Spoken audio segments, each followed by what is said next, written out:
Breaks on a short fuse. And an incident that might have passed off initially, without a card, ends in Rooney being sent off. Echoes of Beckham in St Etienne 8 years ago. October 2011. Wayne Rooney plants his foot into the back of a Montenegrin player. The referee reaches for red, and one of England's brightest stars walks off the pitch, having destroyed his team's chances of qualifying smoothly for Euro 2012. The ban comes down. Then, almost immediately, football finds a way to soften it. Kenny Dalglish watches all of this, steps forward, and says out loud what most people in the game were thinking but wouldn't dare say. This sets a dangerous precedent. Nobody really listened, but maybe they should have. I am Oliver, and this is Sport Icons. To understand what Dalglish was actually saying, you have to understand who was saying it. This wasn't a pundit looking for airtime. This wasn't a rival manager trying to unsettle a competitor. Kenny Dalglish is one of the most decorated figures in British football history. A man who won league titles as both a player and a manager, who understood the game's culture from the inside out, and who had spent decades watching how football really operated beneath the surface. When he spoke, there was weight behind the words. And what he said in 2011 was uncomfortable precisely because it was so specific. After Rooney received his red card against Montenegro, the FA moved to appeal the length of the suspension. Dalglish came out publicly and questioned the whole thing, arguing that football was beginning to apply its rules differently depending on who was involved. His exact concern was this: when elite, marketable players face consequences, the system finds ways to reduce those consequences. The rule stays on the books, the punishment doesn't. Now, plenty of people in football disagreed with him, or at least pretended to. The standard response was that the appeal process existed for a reason, that Rooney's case had specific circumstances, that Dalglish was reading too much into a procedural decision. The media largely moved on within days. The football establishment closed ranks, as it tends to do, and Dalglish's warning got buried under the noise of the next round of fixtures. But let's sit with what he was actually identifying, because it goes much further than one red card in one qualifier. Dalglish wasn't just talking about Wayne Rooney. He was talking about a culture, pattern he could see forming, where football's biggest names operated under a different set of expectations than everyone else, where the commercial value of a player quietly shaped how seriously his behaviour was treated, where protecting the brand of a superstar mattered more to the system than the integrity of the rules that were supposed to govern everyone equally. Think about what that actually means in practice. A young player from a lower league club stamps on an opponent and serves every day of his ban. No appeal, no reduction, no public debate. When it's Wayne Rooney, suddenly there are mitigating factors. Suddenly the conversation shifts. Dalglish saw that happening and said so plainly, and the game essentially shrugged. What made his intervention even more pointed was the timing. Rooney was at the absolute peak of his commercial value in 2011. He was the face of England, one of the best players on the planet, and a name that sold shirts, filled stadiums, and drove television deals. The financial stakes around him were enormous, and Dalglish was essentially asking, at what point do those financial stakes start influencing how football disciplines its players? At what point does the sport stop being governed by its own rules and start being governed by its own economics? It was a fair question then. It's an even fairer question now. And to understand why, you have to look properly at the man Dalglish was warning football about. Because the story of Wayne Rooney is not just the story of a brilliant footballer with a temper. It's something much harder to look at than that. Start with the talent. You have to start there, because without it, none of the rest of this story makes any sense. Wayne Rooney didn't just become England's record goalscorer by accident. He didn't spend 16 years at the top of the game because the system protected him from consequences. He was there because he was genuinely, undeniably, one of the best footballers this country has ever produced. The power in both feet, the physicality that made defenders hesitate, the ability to conjure something from nothing in moments when the game demanded it most. At his peak, there were maybe 5 players on the planet you would take ahead of him. That's the honest truth of it. He burst onto the scene as a 16-year-old at Everton and immediately looked like he didn't belong in the same conversation as ordinary footballers. He scored against Arsenal He terrorised fullbacks. He played with a ferocity and a hunger that made experienced professionals look startled. When Manchester United paid £27 million to bring him to Old Trafford in 2004, felt less like a gamble and more like an inevitability. What followed? A trophy-laden career. Premier League titles, Champions League glory in Moscow in 2008, and a return of 253 goals in 559 appearances for United alone. Numbers that will stand for a very long time.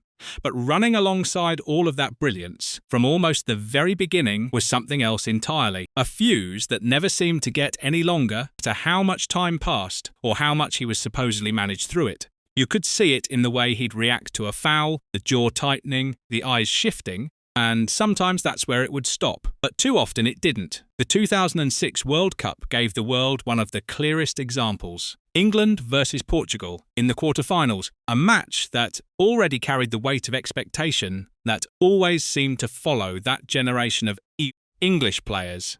Rooney stamped on Ricardo Carvalho and earned a red card that ended his tournament and quite possibly cost England the match. He was 20 years old. The talent was undeniable. Discipline was not. Then came Montenegro in 2011, which brought Dalglish into the story. But that wasn't an isolated incident dropped into an otherwise clean record. It was part of a thread that ran through Rooney's career with uncomfortable consistency. Confrontations with referees that went beyond frustration and into something more volatile. Reckless challenges that couldn't always be explained by competitiveness alone. Moments where his teams needed composure and got chaos instead. And this is where the Dalglish concern connects to something real about the player. Every time there was a flashpoint, the same pattern repeated. Football acknowledged the moment, moved toward consequences, and then quietly pulled back. The suspension got reduced. The narrative shifted to his genius, his value, his importance to the team. The incident was filed away as a one-off, even as the one-offs kept accumulating. The people running the game had a choice every time. Treat Rooney's behaviour the same way they'd treat anyone else's, or treat it as an unfortunate footnote in the story of an extraordinary talent. They kept choosing the footnote, and in doing that, they kept sending the same message to Rooney and to everyone watching. The rules bend for the right name on the back of the shirt. Here's what football never really wanted to sit with. The red cards and the bans and the disciplinary hearings were symptoms, not causes. The real story was happening somewhere the cameras couldn't reach. Rooney has spoken about it himself, which makes it harder to dismiss or reframe. Interviews he gave years after his playing peak, he was candid in a way that felt almost surprising, given how carefully footballers usually protect their public image. He talked about alcohol. He talked about the anger that lived inside him and how difficult it was to control off the pitch, not just on it. He described the pressure of fame arriving when he was barely old enough to vote, the weight of being Wayne Rooney before he'd had any real chance. To figure out who Wayne Rooney actually was. That detail matters more than it might seem. He became a public figure at 16. By 17, he was a national obsession. By 18, he was carrying the expectations of an entire country into a World Cup. Most people don't fully develop emotional regulation until their mid-20s, and Rooney was being asked to perform under extraordinary pressure, with the world watching every mistake. Long before any of that development had a chance to happen. The football system handed him fame and money and scrutiny in quantities that would challenge anyone, let alone a teenager from Croxteth with no roadmap for how to handle any of it. Alcohol, by his own account, became a way to cope. The anger was always close to the surface, and the gap between the player the public saw. Powerful, driven, unstoppable. The person carrying all of that privately was a gap that kept widening as the years went on. The pitch gave him control and purpose. Everything outside it was messier, harder to navigate, and much easier to numb. What's painful about this, looking back, is that the warning signs were there, long before he opened up about any of it. The disciplinary incidents weren't random. They clustered around pressure, big tournaments, high-stakes matches, moments when the weight of expectation was at its heaviest. Portugal 2006, Montenegro 2011, the confrontations with referees that felt less like competitive frustration and more like something needing an exit. People in football saw it. Some of them must have understood what they were looking at. The system didn't respond to what it saw, it responded to what it needed. What it needed was Wayne Rooney available, fit and on the pitch, not in a conversation about whether he was coping. So the appeals were filed. The suspensions came down. The behaviour got labelled as passion, as fire, as the dark side of a competitive genius. The language around him turned everything that should have been a signal into a selling point. Dalglish's warning was framed publicly as being about rules and precedent and the integrity of the disciplinary process, and it was all of those things. But there's another way to read what he said, knowing what we know now. When he argued that football was shielding its superstar players from consequences, he was also, perhaps without intending to, describing something that would hurt Rooney far more than any red card ever could. Because a system that removes consequences doesn't just protect a player from bans. It removes the friction that might have slowed things down, prompted a harder conversation, forced the sport to ask what was actually going on with one of its most visible and vulnerable people.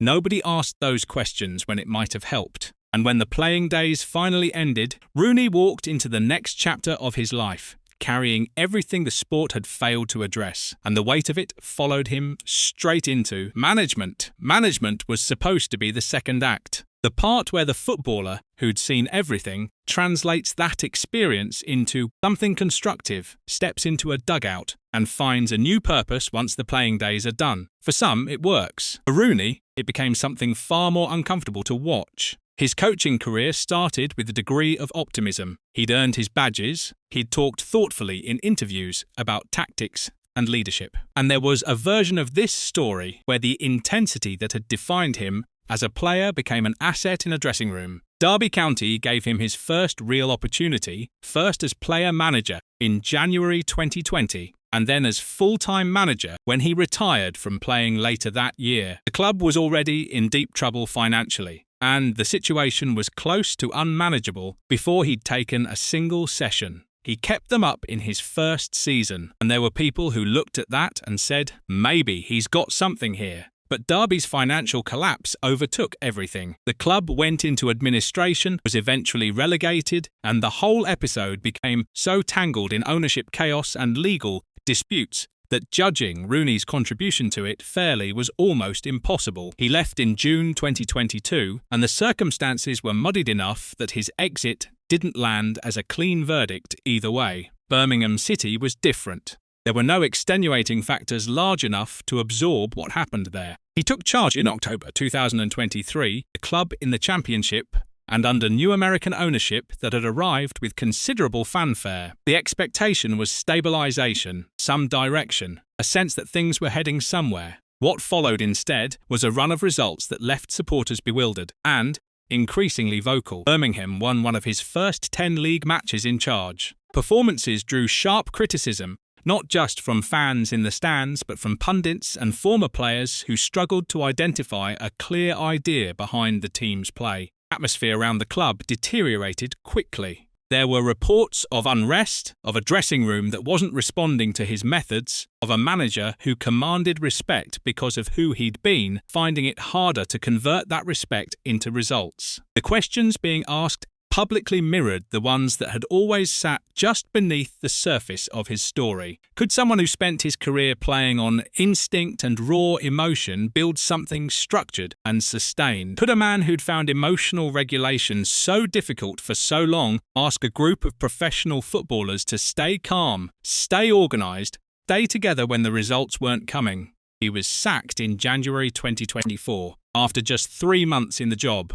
Birmingham were in the relegation zone. The announcement was brief and almost clinical, kind of statement clubs issue when they've run out of road and don't have much more to say. Rooney left with a win percentage that told only part of the story.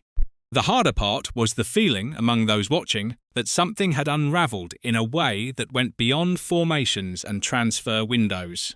What the Birmingham episode exposed wasn't a lack of football knowledge. Rooney understood the game. What it raised, more uncomfortably, was whether the sport had ever given him the tools to lead. Not tactically, but emotionally. Whether decades of having consequences managed for him had left a gap where something more grounded needed to be. The same system that once softened his bands couldn't follow him into that dugout, and without it, the edges showed. Go back to what Dalglish actually said in 2011. Strip away the specific context of Montenegro, the appeal, the procedural argument about suspensions. What he was describing, underneath all of that, was a structural problem. Football had started measuring its own rules against the commercial value of the people breaking them.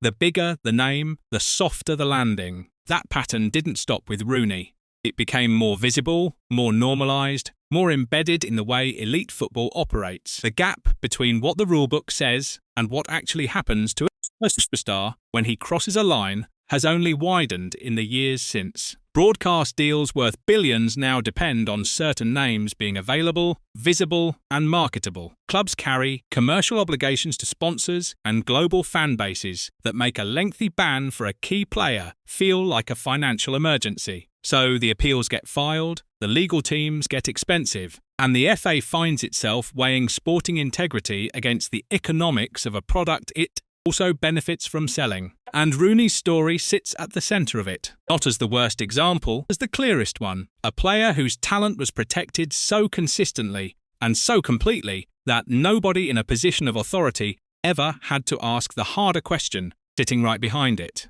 The hardest question isn't whether the rules were applied fairly. It's whether football ever actually cared about Wayne Rooney the person, or whether it only ever cared about Wayne Rooney the product. Because those are two very different things. One gets appeals filed on his behalf and suspensions reduced and narratives managed. The other gets someone sitting across from him at a difficult moment, asking how he's really doing and meaning it. That conversation, it happened at all, happened too late and too quietly to change anything. And now Rooney's legacy sits in an uncomfortable place. A player of genuine, historic quality whose career and life after football carry a weight that the celebrating crowds never had to reckon with. Dalglish saw the shape of it early. Football heard him and moved on. Dalglish said it plainly in 2011, and the game kept moving. What followed, the personal battles, the managerial collapse, the years of consequences nobody wanted to address, was the answer to a question football refused to ask. The sport protected the name and left the person to figure it out alone. Who else did football fail the same way? Tell us in the comments and subscribe if stories like this matter to you.